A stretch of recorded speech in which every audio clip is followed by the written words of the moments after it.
Well, Lord willing, we're going to pick up with Noah this time.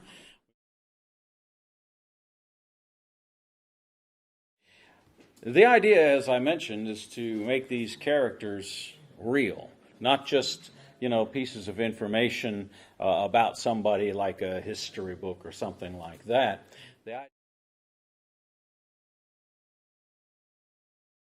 The idea is to learn a little bit about their walk with God and their walk without God, and to learn what we can about that.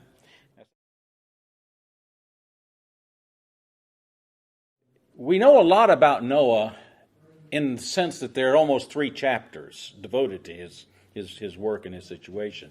But for all of that, not very much is said about him.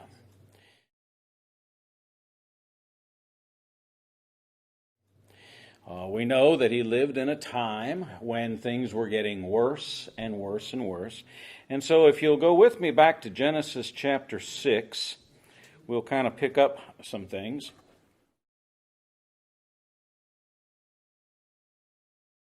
One of the things I think that we don't realize about Noah, we know that he had 3 boys, Ham, Shem, and Japheth.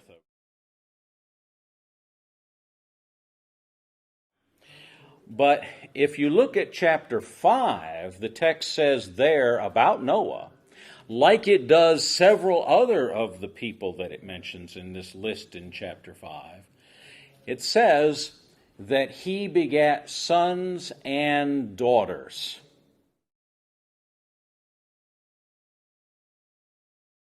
So my thinking is that Noah was just like all of these other patriarchs of that age, pre-flood, because they were having children just left and right, left and right, left and right, fulfilling God's command to them to fill the earth.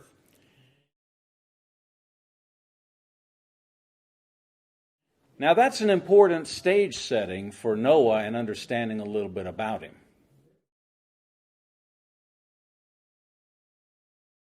Because we all recognize that essentially God said you and your family, being his wife, his 3 sons, and their wives, that's it.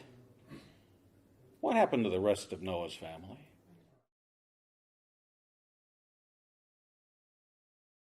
Noah did not have a good time of it.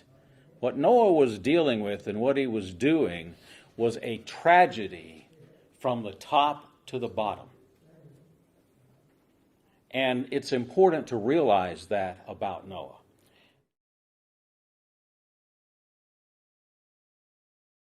All right, now notice here in verse 7, the Lord said, I will destroy man whom I've created from the face of the earth, both man and beast, creeping thing, birds of the air, and for I am sorry that I have made them. But Noah found grace in the eyes of the Lord.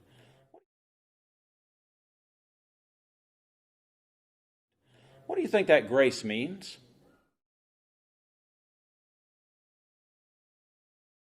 Well, it means favor, of course. In this case, grace here is the idea of favor with God. The thing that I have to really think about when I think of grace is, why did Noah need grace?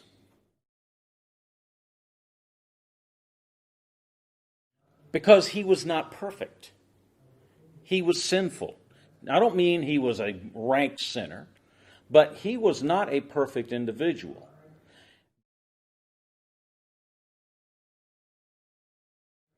But what he also was someone who tried to be faithful. And so perfection is not within our realm of possibility. Faithfulness is, and that doesn't imply perfection. And you can begin to see that right here.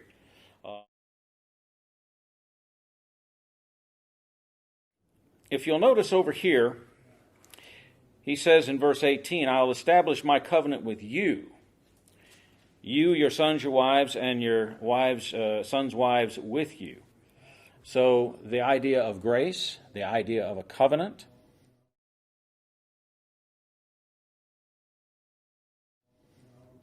Now, what does Hebrews 11 say about Noah? Does anyone remember that?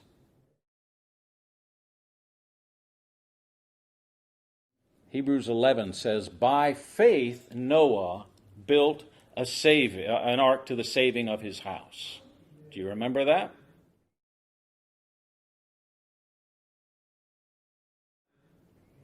Okay, so here you have, right here in the beginning, you have grace, you have faith, you have covenant.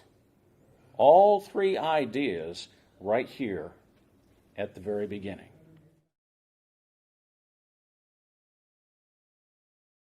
Now, look over here when he begins to call down the rain. The verse says that Noah walked with God.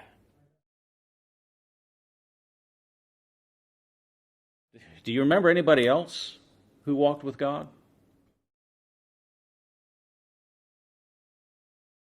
Yeah, Enoch. In chapter 5, Enoch walked with God. And then it says that Enoch was taken. He just didn't die, he was just taken.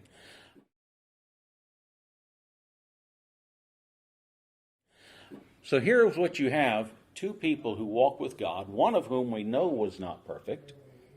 What does that say about you and me?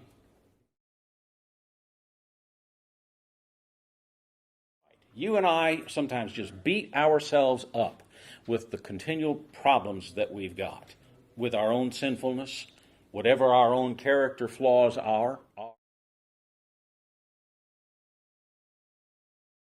And we don't need to do that. We need to work on them. But God is giving us grace, as long as we keep His covenant, as long as we keep His faith.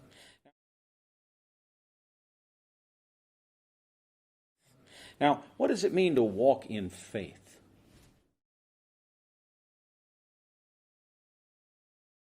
One of the things when you ask yourself how to define these important terms is you got to make sure you're not defining things in a loop like this. I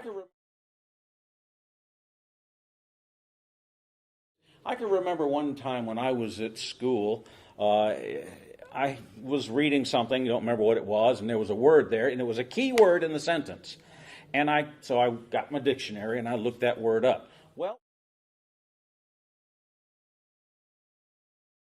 Well, a key word in that definition was another word I didn't know.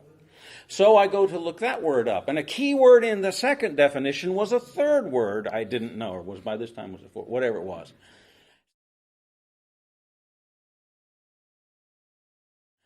So I went and looked that word up, and guess what? A key word in that definition was the first word I didn't know.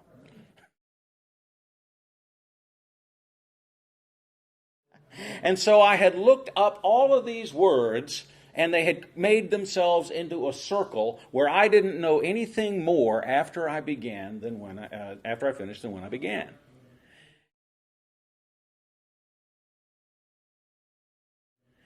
And so you and I need to make sure when we think about what faith is, walking by faith, living by faith, we don't define it with another term that is vague.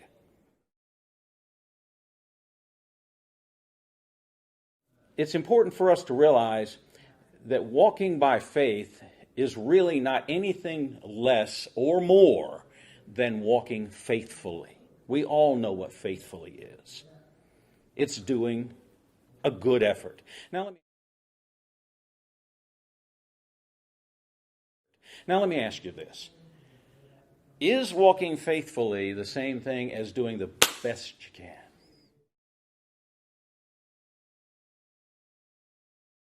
Let me kind of come at it from a just slightly different perspective.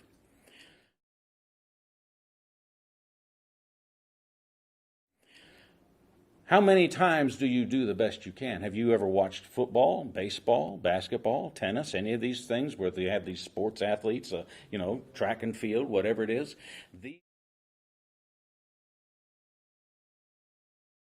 These are the best of the best of the best, but some days they have what?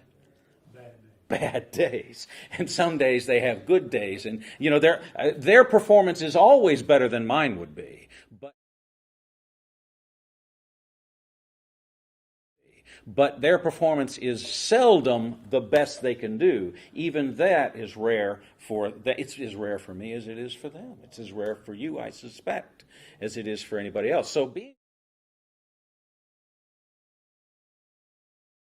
being faithful is not the idea of doing my best. We all know the difference in our hearts, don't we? We all know the difference between making a genuine effort and just kind of hitting at it and saying to ourselves, I did it. I made an effort. Is there a difference between those two things? Well, the best. Yeah. Now, I'm going to give you an example of this with Noah. Let's go back now to the end of his time with chapter 9. This is after the flood. Noah comes out with his family. They're doing everything that they're supposed to do.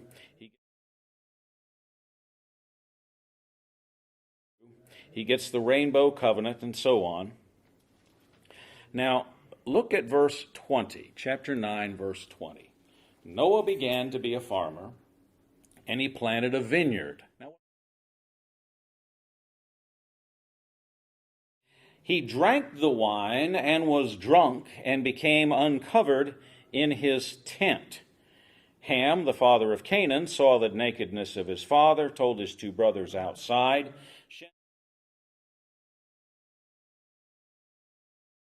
Shem and Japheth took a garment, laid it on their own shoulders, went backwards, and covered the nakedness of their father. Their faces were turned away so that they did not see their father's nakedness. So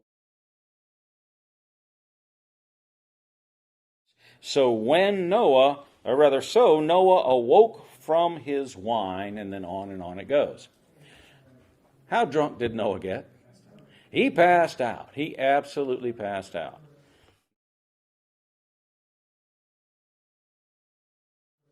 Now, I want to ask you a question. How could a man who walks with God, how is a man who is upright in his generations, that's another way he's described in this text, how could he do this?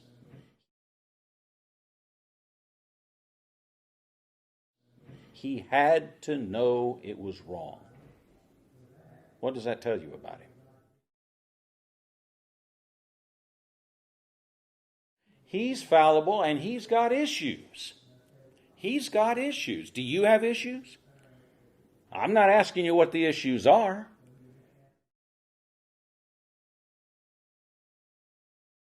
What I want you to think about here is we sometimes take Noah's sin here, like we do a lot of other people's sin, and we say, well, it was a one-off. It was something that they just were overwhelmed. And why would he not be overwhelmed?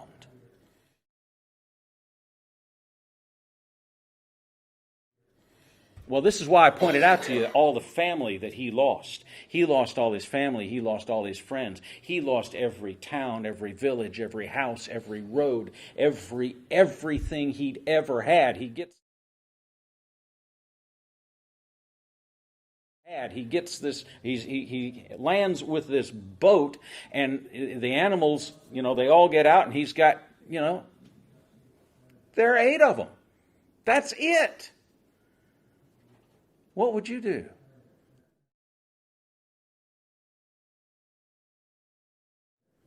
I'd break down in tears, and I would have been breaking down in tears for weeks and months before that.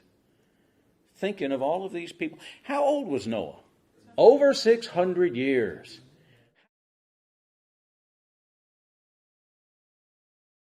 How attached do you become to a place and to people in that length of time? How attached do you become in our lifetimes? Noah was in a terrible situation.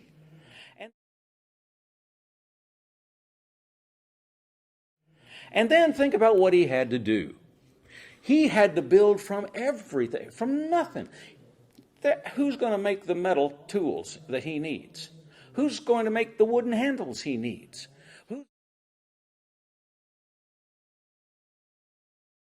Who's going to, Yeah, skin the animal. Who's going to hunt the animals? Who's going to, okay, if they got a little herd, who's going to herd the animals? Who's going to turn those animal skins into clothes? On and on and on. Who's going to do every little thing that has to be done? Noah and his people, and it is overwhelming.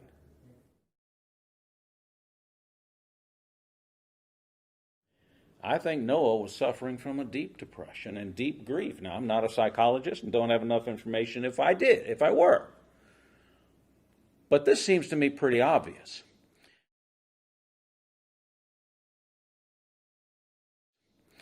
So now he plants this vineyard. He grows these grapes. What are you going to do with grapes? You either eat them or you're going to juice them. Now,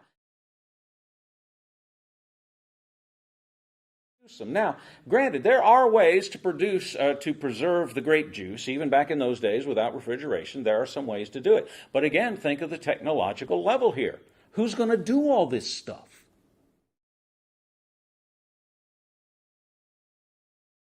Who's going to produce the wax that's needed to seal these things? Who's going to produce the skins that have to be just specially made to keep that juice from fermenting? Who's going to produce the smoking that maybe can do that? You see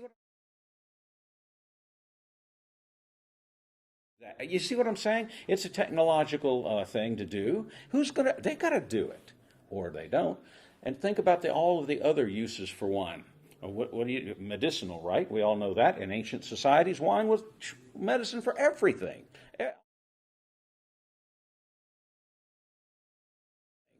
All kinds of alcohol was medicine for everything. Think about food. Any of you all enjoy pickles? Guess what you can't have pickles without? Wine.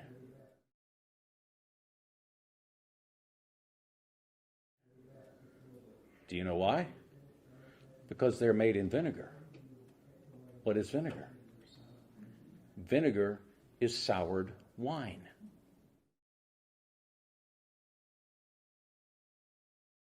You don't have any wine, you don't have any vinegar, you don't have any pickles, you don't have any preservation. You see what's going on here?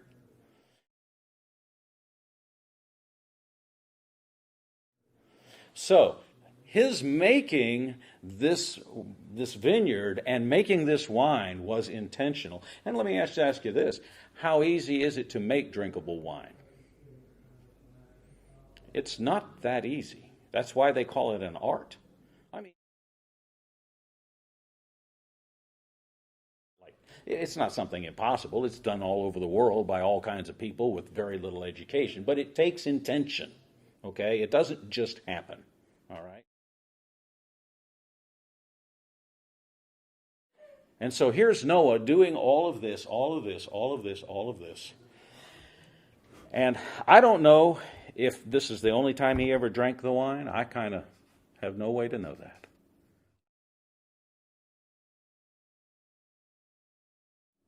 I don't want to speculate one way or the other. Don't want to say something I don't know. But I do know Noah knew what he was doing. And it was a long process.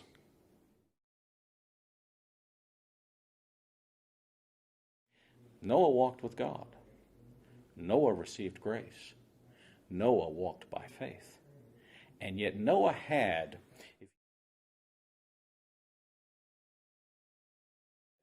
if you could imagine a leader of our congregation here who, for some reason, just got, found out that his wife was in trouble of some sort, cancer or something, a grandkid got, in a car wreck or something like this, and then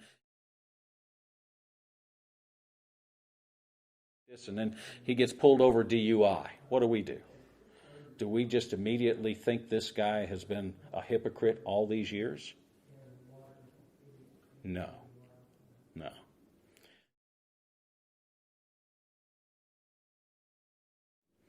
You and I have got to cut each other slack, but the most important thing for me to help you realize is you and I have to cut ourselves some slack.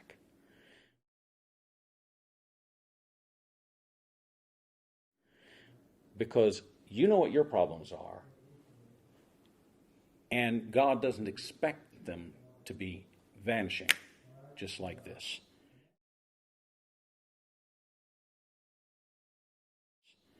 As long as you and I are faithful, which means we're making a genuine effort, and a genuine effort isn't always our best effort, but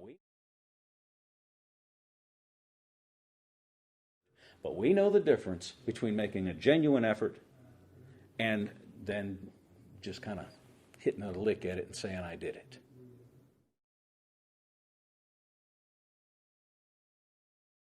That's really about the extent of all I had in mind with Noah here, was to show he was a human being.